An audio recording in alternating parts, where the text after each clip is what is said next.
sweetheart. How you doing? I'm here to ask you some questions about you and your nonprofit organization and a little bit of backstory on your upbringing. Is that okay? That's fine with me. All right. Who played the most important role in igniting the spark and compassion for helping people as a whole? I would have to say it was my mother, your grandmother. See, when I was young, Grandma was my counselor. She and I are survivors of domestic violence. My father was really abusive when I was growing up. He was abusive towards her. So it was really tough. And Grandma, I would have to say she was really strong. One of the things that she did was she wanted to make sure that even though we were dealing with that adversity, that I still had a normal childhood somewhere. So she was the mom that went to all the PTO meetings. She planned vacations for the family. She took me to parks and museums and all those great places that kids just learn and have fun. And she always made sure that I had fun. And what she did was she made sure in the summertime, I didn't go to camps like other kids, but she made sure that I would have somewhat of a break from the turmoil that I faced. I would go visit my grandmother. So I would say my mom and my grandmother. My grandmother was my moral compass. She was the one who taught me how to dress like a girl or a lady. She made sure that every summer I participated in Vacation Bible School. We went to church. And she definitely focused on making sure that I understood how to save money. That was a big thing. So she always talked about the value of saving your money, putting your money in the bank and so forth. And in the summer times when I visited her, I had godparents that were really, really close. They were a good couple that kind of showed me how a real married couple should be. And they were both educators. My godfather was a principal and my godmother was a teacher. And I think that's the reason why I thought about really, really helping children, because of my childhood, which was really tough because it was a secret. Nobody knew what I was dealing with as a child. It was a family secret. And I know that there are other kids out there, kids that I have worked with, that also have problems and trauma and things that they're dealing with that nobody knows about. And they're acting out because when I was young, kids were supposed to act like children, and we didn't do a lot of acting out, many of us. At least I didn't. So nobody knew. It was a secret.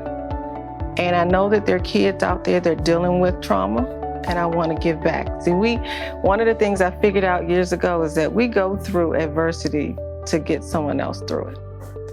And I would say that my grandmother, my mother, and my godparents were my village. And if it wasn't for them, I wouldn't be here now. Wow, so it seemed like they really played a really important role and an influential role in the shaping of your character. Yeah, they did. They really did. Again, they were my village. And I don't know what I would have done without a village. That leads me to my next question. What inspired you to pursue a nonprofit organization with the theme of youth empowerment? Was it your grandparents, was it your godparents, or? Well, I always knew I wanted to help children. I've been a counselor now for almost 30 years. And when I first became a counselor in the 90s, I was a young counselor. I created this program for boys and girls. There were 2 gender conferences. It was developing our young boys for tomorrow and developing our young girls for tomorrow. And they were created to give my students hope back then. See, back in the 90s, there was a rise of juvenile delinquency, and there were a lot more girls getting into trouble. They were within the system, so it was very disheartening as a counselor to kind of hear my students say things like, I don't know, Miss Coffey, if I'm going to be alive, 10, 15 years from now, because it was drive-by shootings had just started in DC. So I developed these programs to give the families and to give the children hope. So they were really, it took a lot of work, but they were so powerful. We had so many people in the community to come and do workshop sessions and panel discussions. For instance, James Brown, JB, the sports newscaster, network broadcaster, he was one of the people that would participate every year. I did them for about 8 years. We had Pat Lawson Muse. She was our keynote one time. The great-great-great-granddaughter of Madam C.J. Walker, she was the keynote. So we had some really high-profile people really participate in those programs. So that caused me just the benefit of those programs and to see my students, and now they're in their 30s now, and they're doing really well. They have families and they're productive. So Youth EmpowerME Foundation was created in a similar way, but today I believe families have to be empowered. Moms have to be empowered. Children have to be empowered. We have a large increase of juvenile delinquency still, and it breaks my heart because we have youth that are incarcerated for just about life. They're not getting parole or anything. And if they do get out, by the time they get out of the system, they're older, they're adults, and their lives are pretty much wasted. So Youth EmpowerMe is like a preventive, our foundation wants to empower children and families before they make the wrong choice. We consist of professionals, educators, physicians, all kinds of mentors and people that really want to have a vested interest into our children. And we provide conferences, seminars, workshops, sessions, activities, events, you name it, to help parents raise productive citizens, to help them help their child with developing life skills and social skills, because they're so necessary. You have to have good social skills, make good choices, be good decision makers. And these children are the leaders of tomorrow. So our foundation is to help the community, to help one family at a time. It really seems like you really had a vision. And I'm curious, which leads me to my next question. When did you realize you wanted to help daughters strengthen their relationship with their mothers? And why do you think so many daughters and mothers have failing relationships nowadays? Well, moms are doing so much today. Many moms are entrepreneurs, and they are really, really trying to juggle a lot of things. And some moms really, really need the support, like a village, to kind of help them with their child. Moms are really, they're sort of interacting with their kids more instead of connecting with their kids. So I think that's really where the challenge is, because moms have a lot going on. There may be the mom that has experienced trauma herself, just like my mom and myself, because I'm your mom.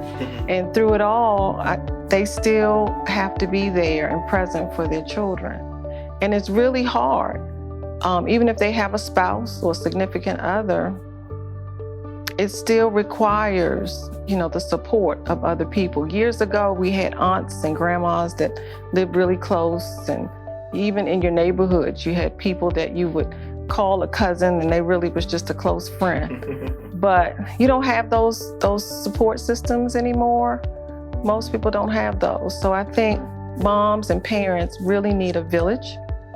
And I think because of all the things that are going on today, and I'm just thinking about the social media, the exposure that kids have now, that's competing with parenting. A lot of times, when moms are busy working on something or trying to get the dinner together or even working on their business and so forth, the child is exposed to the things of the world. And I think that it takes more than just the parents to help and support. So that's one of the reasons why I created EmpowerHER, EmpowerMe. It's a chance for the mom and the daughter to just take a break and just be together and to learn about the things that they need to be successful. EmpowerHER, EmpowerMe Mother-Daughter Summit is so unique because the moms and the daughters are in the sessions together. So they're learning the information so they can reinforce it and they can hold each other accountable at the end of the summit. Because many times we go to conferences as moms or women, and we'll come back and we're all geared up and excited, and we're gonna put the things in place that we learned. And then, life hits you. But the summit is allowing them to learn and to be able to help each other. Just like my mom helped me with the information that I learned. She was right there. My grandmother and my aunts and my godparents, she was able to reinforce the things that they taught me. And that's what the summit provides. Wow, that was really powerful. It really makes us, this world, the relationship aspect of a mom and daughter is something that we're missing. And, it's great that you shine light to that so we can fix that problem. But it leads me to my next question, How do you plan to make everlasting change in today's society? Well, we want to continue to offer events and activities for the family. Events that not only just moms and daughters, but boy moms too, and families and dads as well. Similar to the summit, offer resources and information and seminars, and we're planning some pop-ups at different places where families can go and have fun. We focus on health and wellness as well, and we also want to make sure that families are getting together like years ago, doing some quality things together. So we're planning a fundraiser, a golf fundraiser for the family, as well as yoga, Mommy and Me yoga. We have our Chef Riri. She's going to do some pop-up cooking demos, all those kind of things that kind of just help families get together and have fun, but also learn those things that are necessary in order to grow and develop in the way that we should. Thank you, Miss EmpowerMe, for having us. Thank you, son.